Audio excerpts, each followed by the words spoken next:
హిందూ ధర్మానికి మించినది ప్రపంచంలో ఏదైనా ఉందా? నీ మతాన్ని ప్రేమించు, పరమతాన్ని గౌరవించు. సూర్యుడి నుంచి వెలువడుతున్న శబ్దం ఓంకారమని నాసా ఎందుకు పేర్కొన్నట్టు?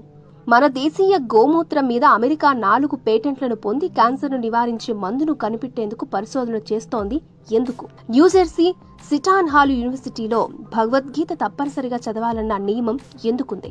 ముస్లిం దేశమైన ఇండోనేషియా తన దేశ విమానయాన సంస్థకు గరుడ ఇండోనేషియా ఎయిర్లైన్స్ అని జాతీయ ఆంబ్లంకు గరుడ పంచశీల అని విష్ణు వాహనమైన గరుత్మంత్ అని పేర్లు ఎందుకు పెట్టుకుంది?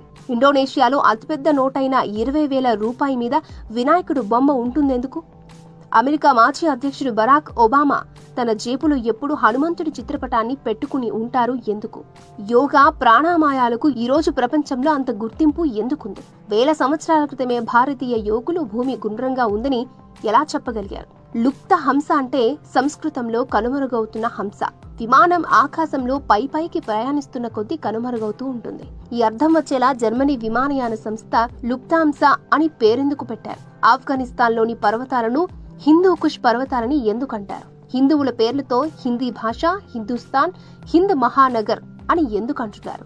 వియత్నాంలో 4000 సంవత్సరాల నాటి శ్రీ మహావిష్ణు విగ్రహం ఎలా కనిపించింది? అమెరికా శాస్త్రవేత్త డాక్టర్ హోవార్డ్ స్టైనర్ గిల్ పరిశోధన చేసి గాయత్రి మంత్రం క్షణానికి 10,000 ధ్వని తరంగాలను వెలువరిస్తుందని తేల్చారు. దీనివల్ల ఈ మంత్రం ప్రపంచంలో అత్యంత శక్తివంతమైన మంత్రమని తెలిసింది ఎందుకు?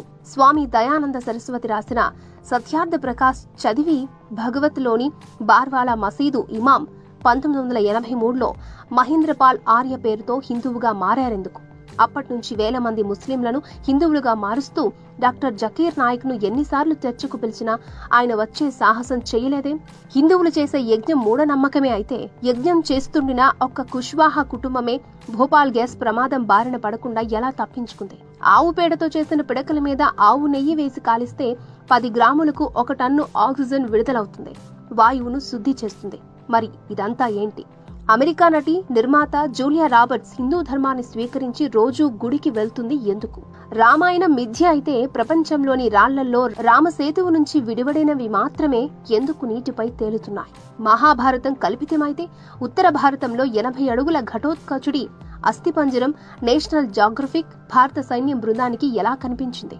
5000 సంవత్సరాల పురాతనమైనది మహాభారతం కాలం నాటిదైన విమానం అమెరికా సైన్యానికి కాందహార్లో ఎలా దొరికింది? అన్నింటికంటే ముఖ్యంగా జై హింద్ అనే అంటాం కానీ జై ఇండియా అని ఎందుకు అనలేము? అందుకే ప్రియమైన హిందూ బంధువులారా, హిందువుగా పుట్టినందుకు గర్వించు, హిందువుగానే మరణించు. ఇతర మతాలను విమర్శించడం, తక్కువగా చూడడం హిందూ ధర్మ నైజం కాదు.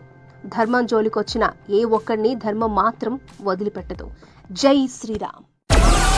డౌన్లోడ్ మోజ్.